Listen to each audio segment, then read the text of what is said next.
ప్రార్థన మీద విసుగొచ్చిందనుకో, సువార్త ప్రకటన మీద విసుగొచ్చిందనుకో, దానికి ఒక ముఖ్య కారణం నువ్వేదో శరీర సంబంధి అయిపోయావని, పడిపోయావని, పతనమయ్యావని వెంటనే అంత సెల్ఫ్ కండెమ్నేషన్ అండ్ జడ్జ్మెంట్ చేసుకోవద్దు. Maybe you need more strength. Maybe you have spent away your spiritual energy. ఒకవేళ నీవు దేవుడిచ్చినటువంటి ఆత్మీయ శక్తిని పోగొట్టుకున్నావేమో, మళ్ళీ నీకు కావాలి. మళ్ళీ మోకరించాలి, నీవు మళ్ళీ అడగాలి, మళ్ళీ ఉపవాసం ఉండాలి. ఒక పూట ఒక దినం ఉండు, నీకు చేతనైన కొద్ది మళ్ళీ అడగాలి, మళ్ళీ ప్రార్థించాలి, మళ్ళీ పొందాలి, మళ్ళీ యాత్ర పరిగెత్తాలి. భోజనం ఎలా ప్రతిరోజు చేస్తున్నామో పరిశుద్ధాత్మ అభిషేకం అలాగే ప్రతిరోజు కావాలి. మనం ఫిక్స్ అయిపోతాం. భోజనములాగా ఆత్మాభిషేకం ఎవ్రీడే కావాలి, ప్రతిరోజు కావాలి.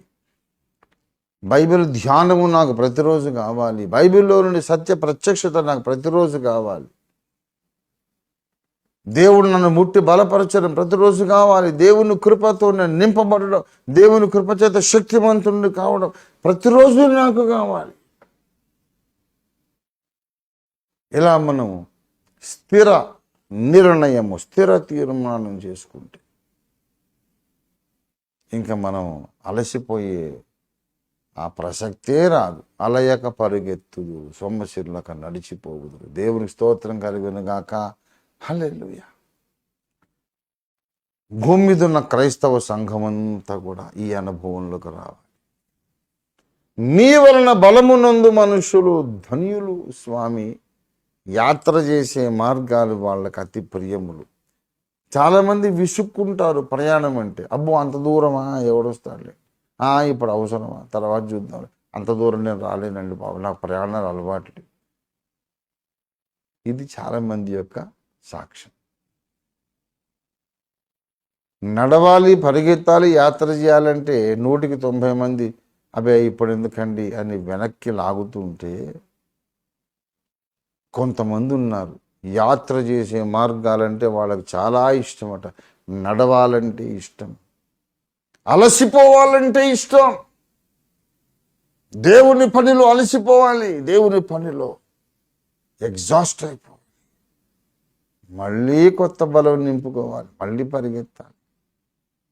ఈ మార్గం వాళ్ళకు చాలా ఇష్టం. ఎందుకంటే వాళ్ళు నీ వలన బలం పొందటంలో ఉండే మజా, ఆనందాన్ని అనుభవించారు.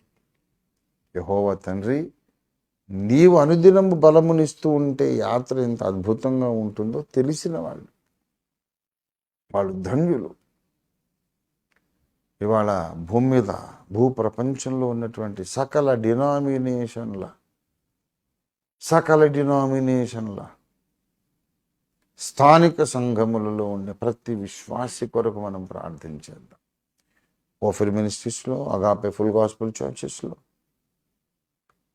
ఇంకా ఇతర మినిస్ట్రీస్, అన్ని డినామినేషన్స్లో ఉండే ప్రతి స్థానిక సంఘంలో ఉండే ఎవ్రీ సింగిల్ ఇండివిజువల్ బిలీవర్ అనుదినము నూతన బలము పొందుకోవాలి అని వాళ్ళ కొరకు మనం ప్రార్థన చేద్దాము. అటువంటి ప్రార్థన చేయడానికి మనం అలసిపోవద్దు. అలసిపోతున్నామంటే లోపల ఎనర్జీ రిజర్వ్స్ అనేవి తక్కువైపోయాయి. బండి రిజర్వ్లో పడింది అంటాం. లోపల ఇంధనం ఉంటుంది. ఇంజన్, పెట్రోల్ ట్యాంక్లో, డీజిల్ ట్యాంక్లో ఇంధనం ఉంటుంది. మోటార్ బైకో, స్కూటరో, కారో నడిపిస్తున్నాం, పెద్ద ట్రక్కో నడిపిస్తున్నాం, ట్యాంక్ ఫుల్ చేసుకున్నాం. కొన్ని మైళ్ళు పరిగెత్తిన తర్వాత ఆ ముళ్ళు ఫుల్గా ఉన్న పొజిషన్ నుంచి తగ్గి ఇంకా చాలా కిందకు వచ్చిన తర్వాత ఒక ఆరెంజ్ బల్బ్ వెలుగుతుంది. చూసుకుంటారా నాయన అయిపోతుందని డ్రైవర్కి ముందస్తు హెచ్చరిక చేయడానికి మ్యానుఫ్యాక్చరర్స్ అదొకటి పెడతాడు ఫెసిలిటీ. మొత్తం అయిపోయి ఆగిపోయిన తర్వాత అయ్యో పెట్రోల్ అయిపోయిందని అప్పుడు పరిగెత్తే అవసరం లేదు. అయిపోవడానికి దగ్గరకు వచ్చింది అనుకోండి, రిజర్వ్లో పడింది బండి అంటారు. బండి రిజర్వ్లో పడింది, నడుస్తుంది కానీ రిజర్వ్లో నడుస్తూ ఉంది. Sooner the better, as early as possible refuel your vehicle. Fill the fuel tank with the fuel. Once again, బండి రిజర్వ్లో పడింది. కొంచెం మనం విసుకుంటున్నామంటే మన బండి రిజర్వ్లో పడింది అన్నమాట. రిజర్వ్లో పడితే ఏం చేయాలి? దగ్గరపట్ల ఉన్న ఎర్లియస్ట్ పాసిబుల్గా దగ్గరపట్ల ఉన్నటువంటి పెట్రోల్ డీజిల్ బంక్కి వెళ్తాం, అంతే, మళ్ళీ నింపుకుంటాం. నీ ఆధ్యాత్మిక యాత్రలో కూడా నువ్వు సెవరల్ టైమ్స్ బంక్కి వెళ్ళాలి. ఎప్పుడో ఇప్పుడు నేను బొంబాయికో కలకత్తాకో లేకపోతే ఏకంగా ఢిల్లీకో జమ్మూకో వెళ్ళాలని నేను కారు తీసుకొని బయలుదేరా. కారు ఫుల్ ట్యాంక్ చేయించుకుంటా, కానీ ఫుల్ ట్యాంక్ నాకు ఇందాక పోగానే అయిపోతుంది. హైదరాబాద్లో ఫుల్ ట్యాంక్ చేయించాను కనుక నేను జమ్మూ దాకా పోవాలంటే కుదురుతుందా? శ్రీనగర్ వెళ్ళిపోవాలి, హిమాచల్ ప్రదేశ్ వెళ్ళిపోవాలి, కుదురుతుందా? ఎంత ట్యాంక్ ఫుల్ అయినా నువ్వు ఎంత దూరం పోయినా సరిపోవాలంటే మొత్తం కారు కంటే పెద్ద ట్యాంక్ ఉండాలి. కారులో చిన్న భాగము ట్యాంక్, అందులో ఉన్నది ఒక 100, 200, 300, 400 కిలోమీటర్ అయిపోతుంది. మళ్ళీ దగ్గర పట్ల ఉన్నటువంటి బంక్కి వెళ్ళాలి, మళ్ళా ఇంధనం నింపుకోవాలి. మన ఆధ్యాత్మిక యాత్రలు కూడా అలసిపోయినప్పుడల్లా బంక్కు పోవాలి. బంక్ అంటే ఏంటి?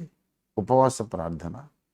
ఒక 4 సహవాస సభ్యులు, లైక్ మైండెడ్ పీపుల్, భావ సారూప్యత కలిగిన వాళ్ళను పోగు చేసుకొని ప్రార్థన చేయడం. రండనే తమ్ముడు, చెల్లెమ్మ, ఈ 3-4 డేస్ మనం ప్రార్థనలో వస్తారా? నేను ఎలాగో ప్రార్థనలో ఉంటా, సహకరించే వాళ్ళు రండి దయచేసి అని ప్రకటిస్తే ఎవరైనా వస్తారు. ఇంకా దేవుడు తప్ప, మంచినీళ్ళ కుండ తప్ప ఏం లేకుండా గదిలో తలుపులో ప్రార్థన చేయాలి. బయటకు వచ్చినా జస్ట్ ఫర్ నేచర్స్ కాల్, అంతే. మళ్ళీ ప్రార్థనలో ఉండాలి. వండడం, తినడం, ఈ టైం కూడా వేస్ట్. మనం ఆ వండడానికి తినడానికి అయ్యే టైం కూడా ప్రేరే చేద్దాం అన్నంత ఏకాగ్రతతో నువ్వు బంకులో ఉండాలి. ఆధ్యాత్మిక యాత్రకు ఉపవాస ప్రార్థనే పెట్రోల్ బంకు, డీజిల్ బంకు. అక్కడికి వెళ్తే నీ ట్యాంక్ మళ్ళీ నిండుతుంది. మళ్ళీ కొంతకాలం పరిగెడతావు, మళ్ళీ ఆకలేస్తుంది, మళ్ళీ రిజర్వ్లో పడుతుంది బండి, మళ్ళీ బంక్కి వెళ్ళాలి. ప్రభునందు ప్రియులారా, ఒకసారి పొందిన రక్షణ నీకు ఎల్లకాలం ఉంటుంది. అంతరంగంలో పరిశుద్ధాత్మ నీతో ఎల్లకాలం ఉంటాడు.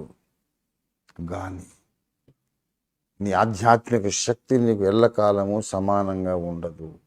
ఆ శక్తి ఖర్చు అయిపోవడం, మళ్ళీ నువ్వు నింపుకోవలసి రావడం సహజాతి సహజము, అతి సహజము. దీన్ని మనం గుర్తించకపోతే చాలా నష్టపోతాం.